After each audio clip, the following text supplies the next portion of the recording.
ട്രംപിൻ്റെ പ്രതിനിധി ഉക്രൈനിലേക്ക് പോയിരിക്കുകയാണ്. അതിന് പിന്നിൽ ട്രംപിൻ്റെ നീക്കമെന്ന് പറയുന്നത് റഷ്യ US ബന്ധം ഒന്നുകൂടി ശക്തമാക്കുക എന്നുള്ള നീക്കമാണ്. യുദ്ധത്തിൻ്റെ ഉത്തരവാദി ഉക്രൈനാണെന്ന് സ്ഥാപിച്ചിരിക്കുകയും ചെയ്തിരിക്കുന്നു. അങ്ങനെ പറഞ്ഞതിൻ്റെ അടുത്ത ദിവസമാണ് ഈ പ്രതിനിധി ഉക്രൈനിലേക്ക് പോയിരിക്കുന്നത്. എന്താ ട്രംപിൻ്റെ നീക്കം? വിജയനാഥ, ഈ ടീഷർട്ടുകാരെല്ലാം പ്രശ്നം. ഇന്ത്യയിലൊരു രാഹുൽ ഗാന്ധി ഉണ്ട്, മസ്ലിം പിടിച്ച് ടീഷർട്ട് ഇട്ടുകൊണ്ടേ പോകത്തുള്ളൂ പാർലമെൻറ്റിൽ. അതുതന്നെ മര്യാദകേടും പാർലമെൻറ്റിനോടുള്ള അവഗണനയും അതുവഴി ഈ ഭരണഘടനയോടുള്ള അവഗണനയുമൊക്കെയാണ്.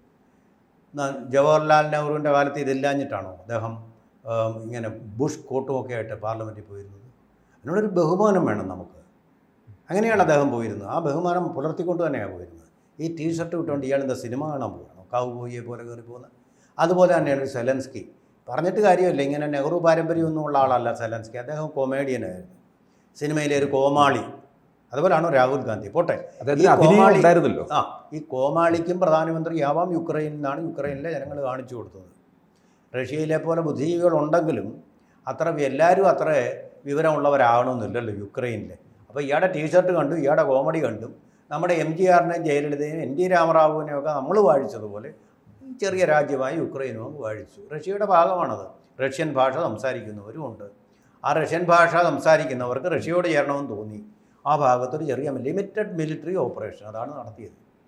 അപ്പോൾ സെലൻസ്കി വിചാരിച്ച് എൻ്റെ മസിലൊക്കെ പിടിച്ചിട്ട് റഷ്യയെ ഒന്ന് തോൽപ്പിച്ച് കളയാം. കാര്യം എന്താ? ചുറ്റുമുള്ളത് മുഴുവൻ യൂറോപ്യൻ രാജ്യങ്ങളാണ്, നാറ്റോയുടെ സഖ്യരാജ്യങ്ങളാണ്. അപ്പം നാറ്റോയിൽ ഒരാളിനെ തൊട്ടാൽ മറ്റവരെല്ലാം കൂടി തൊട്ടവനെ തട്ടും. ഇതാണ് അവരുടെ പോളിസി എന്ന് പറയുന്നത്. അമേരിക്കയുടെ ഭാഗം. ഈ നാറ്റോയ്ക്ക് ചുറ്റും കിടക്കുന്ന യൂറോപ്യൻ രാജ്യങ്ങൾക്കൊന്നും വലുതായിട്ട് സഹായിക്കാനില്ല, അവർക്ക് അതിനുള്ള പണവും ഇല്ല. റഷ്യയുമായിട്ട് പിണങ്ങിക്കഴിഞ്ഞപ്പോഴേ നശിച്ച് നാറാണക്കല്ല് വെച്ചു. അവിടെ നിന്നുള്ള പ്രകൃതിവാതകം കിട്ടാൻ തൊട്ടടുത്തുനിന്ന് കിട്ടുന്നതിനേക്കാൾ വളരെ ചിലവല്ലേ ദൂരെ നിന്ന് ഇത് കൊണ്ടുവരാൻ? അതല്ലേ കേരളത്തിൻ്റെ പ്രശ്നം. അരി ഇവിടെ ഉൽപ്പാദിപ്പിച്ചിരുന്നുവെങ്കിൽ കേരളത്തിന് ഇത്രയും വലിയ കടം വരും. നെൽവയലുകൾ പോയത് പുറത്തുനിന്ന് ദൂരെ നിന്ന് കൊണ്ടുവരണം, ട്രാൻസ്പോർട്ടേഷൻ ചാർജുകൾ ഉൾപ്പെടെ. അങ്ങനെയാണ് ഈ അരി വരെ 50 മുകളിലോട്ട് പോയത്. എന്ന് പറയുന്ന പോലെ ഈ പെട്രോളും പ്രകൃതിവാതകവും സംഭരിക്കാൻ ഇപ്പോൾ വലിയ മുതൽ മുടക്ക് വേണ്ടി വരികയാണ്. അമേരിക്കയിൽ നിന്ന് വാങ്ങിക്കുമ്പോൾ ട്രംപായാലും ബൈഡനായതിൻ്റെ കാശ് വാങ്ങിക്കും, സൗജന്യങ്ങളൊന്നുമില്ല, നല്ല വില കൊടുത്ത് വാങ്ങിച്ചേ.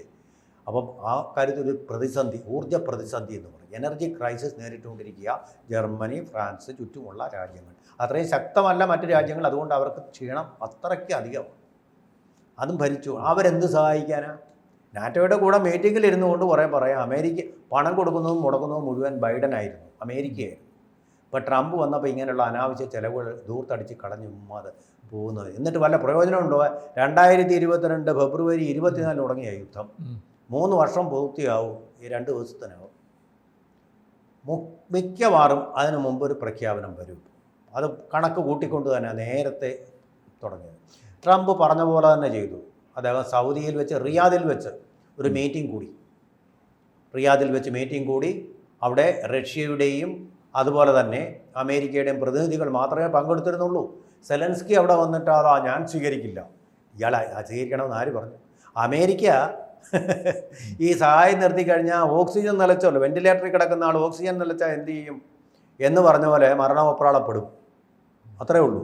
ആ അമേരിക്കയുടെ കെയർ ഓഫിലായി കിടന്ന് കളിക്കുന്നതല്ല യുക്രൈൻ എന്ന് പറയുന്ന രാജ്യം.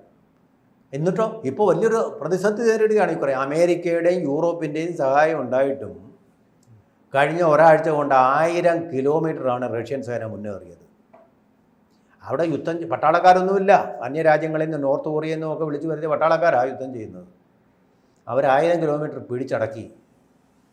ഈ 1000 കിലോമീറ്റർ എന്ന് പറഞ്ഞാൽ നെഹ്റുവിൻ്റെ കാലത്ത് ഇന്ത്യക്ക് നഷ്ടപ്പെട്ട ചൈന പിടിച്ചടക്കിയ പ്രദേശത്തിൻ്റെ അത്രയും വരും. അത്രയും മുന്നേറി യുദ്ധം വിജയിച്ചുകൊണ്ടിരിക്കുക. ഇപ്പം ഒത്തുതീർപ്പിൻ്റെ ആവശ്യമൊന്നും ഇപ്പം 4ാം വർഷത്തിലേക്ക് കടക്കുകയാണ്. ഉക്രൈനെ സംബന്ധിച്ചിടത്തോളം ഇനിയും US-ന്റെ സഹായമില്ലാതെ പിടിച്ചു നിൽക്കാൻ പറ്റില്ല. അപ്പം അതുകൊണ്ട് മാത്രം പിടിച്ചു നിൽക്കാല്ലേ ചെറിയ രാജ്യത്തിന് എങ്ങനെ നിൽക്കാൻ പറ്റും? അവയിൽ ഈ ഭരിച്ച് പരിചയമല്ല. സിനിമയിൽ അഭിനയിക്കുന്ന പോലെ അല്ലല്ലോ ഈ ഭരണം. Administration is a much big complicated process than acting in a film. അതാണ് സംഭവിച്ചത്. ഇയാൾക്ക് ഒരു പിടിയില്ല, രാജ്യതന്ത്രജ്ഞതയിലൊന്നുമില്ല. ഈ ടീഷർട്ട് ഇട്ടുകൊണ്ട് നടക്കുന്നതുകൊണ്ട് എല്ലാം പ്രശ്നമില്ല, രാജ്യതന്ത്രജ്ഞതയില്ല, വിവരമില്ല. അതാണ് ഇയാൾക്ക് സംഭവിച്ചത്. ഒരു കാഴ്ചപ്പാടുമില്ലാതെ തുടങ്ങി. ഇപ്പോൾ നഷ്ടപ്പെട്ട് എന്തെല്ലാം നഷ്ടപ്പെട്ടു. ഇലക്ട്രിസിറ്റി ഇരുട്ടിലാണ് യുക്രൈൻ. ഇലക്ട്രിസിറ്റിയുടെ താപവൈദ്യുത നിലയങ്ങളെല്ലാം തകർത്തിരിക്കുന്നു. ചെർണോബിൽ ആണവ നിലയത്തിനുമെതിരെ വരെ ആക്രമണം നടത്തിയിരിക്കുന്നു. ശാക്കൽ എത്ര പേരാണ് മരിച്ചത്, എത്ര വീടുകളാണ് നശിച്ചത്. ഈ വല്ല കാര്യമുണ്ട്? അമേരിക്ക ഇങ്ങനെ മസിൽ കാണിച്ച് പേടിപ്പിക്കാൻ നോക്കുക ഈ മനുഷ്യൻ. മസിൽ കാണിച്ച് ബൈസെപ്സ് കാണിച്ച് പേടിപ്പിക്കാൻ നടക്കുക. അല്ല, ഉക്രൈൻ എന്ന് പറയുന്ന ഒരു ചെറിയ പ്രദേശമല്ലേ?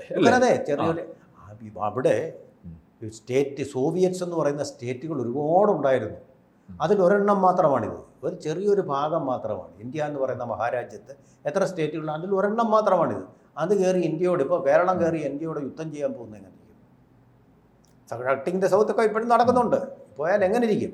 അങ്ങനെ തന്നെയാണ് സംഭവിച്ചിരിക്കുന്നത്. അപ്പോൾ ഉക്രൈന് മാത്രമാണ് നഷ്ടം സംഭവിച്ചത്. നഷ്ടം കൂടുതലും സംഭവിച്ചിരിക്കുന്നത്. ഇടയ്ക്ക് 2 ഡ്രോണും ബലൂണും ഒക്കെ അങ്ങോട്ട് പറത്തും. കണ്ടോ, ഞങ്ങൾ എഴുത്ത് കണ്ടോ? പിന്നെ ഇപ്പോൾ അവിടെ ക്രെംലിന് മുകളിൽ ഞങ്ങളുടെ ബലൂൺ പറക്കുന്നു. ഇതിനപ്പുറം യാതൊന്നും ചെയ്യാൻ അവർക്ക് കഴിഞ്ഞിട്ടില്ല. ഒന്ന് പേടിപ്പിക്കാൻ കഴിഞ്ഞിട്ടുണ്ട് കേട്ടോ. അതെങ്ങനെയാണ്?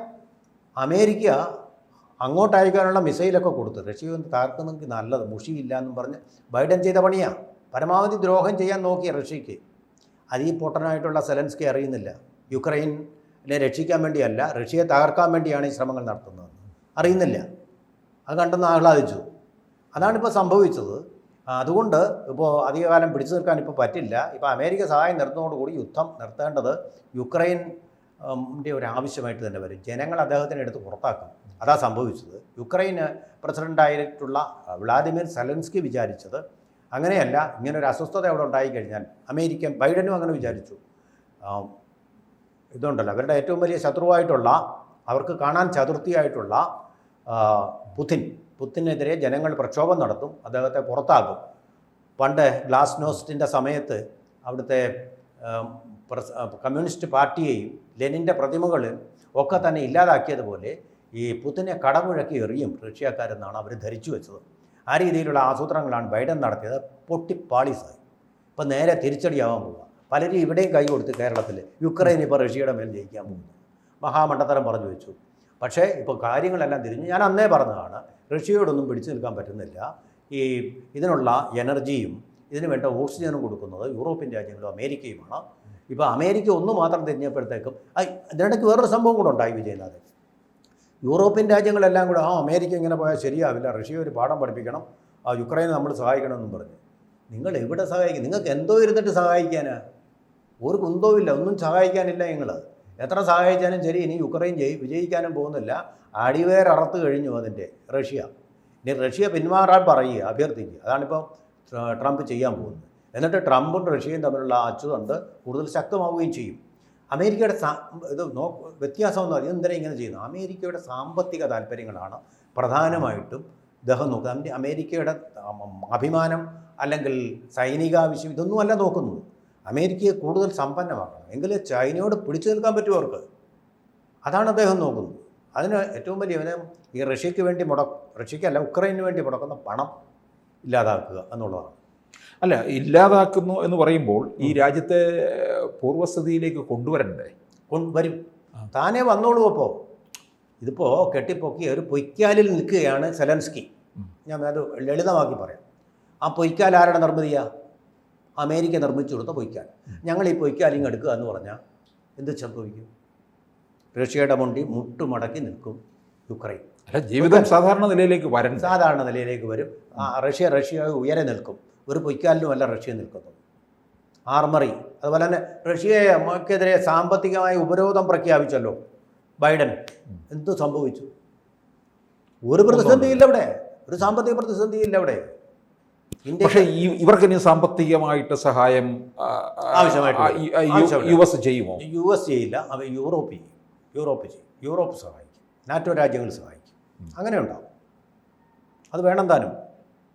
അപ്പം ഉക്രൈനെ രക്ഷപ്പെടുത്തുക എന്നുള്ളതാണ് ട്രംപ് ഇപ്പോൾ ഏറ്റെടുത്തിരിക്കുന്ന ഒരു ലോകത്തെയും രക്ഷിക്കുക എന്നുള്ളതാണ്. അതുവഴി ലോകത്തെയും രക്ഷിക്കുക, സമാധാനം. നമുക്കിപ്പോൾ ഉണ്ടായിട്ടുള്ള മാർക്കറ്റിലുള്ള തകർച്ചയ്ക്ക്, സ്വർണത്തിൻ്റെ വില കൂടാൻ, പെട്രോൾ വാങ്ങിക്കുന്നതിന് വില കൂടാൻ ഒക്കെ കാരണം ഇതാണ്. അപ്പോൾ നമ്മളും രക്ഷപ്പെടും, ലോകവും രക്ഷപ്പെടും. കൂടുതൽ വാർത്തകളും വിശേഷങ്ങളും നിങ്ങളിലേക്ക് എത്താൻ ABC മലയാളം സബ്സ്ക്രൈബ് ചെയ്യുക, ബെൽ ബട്ടണും അമർത്തുക.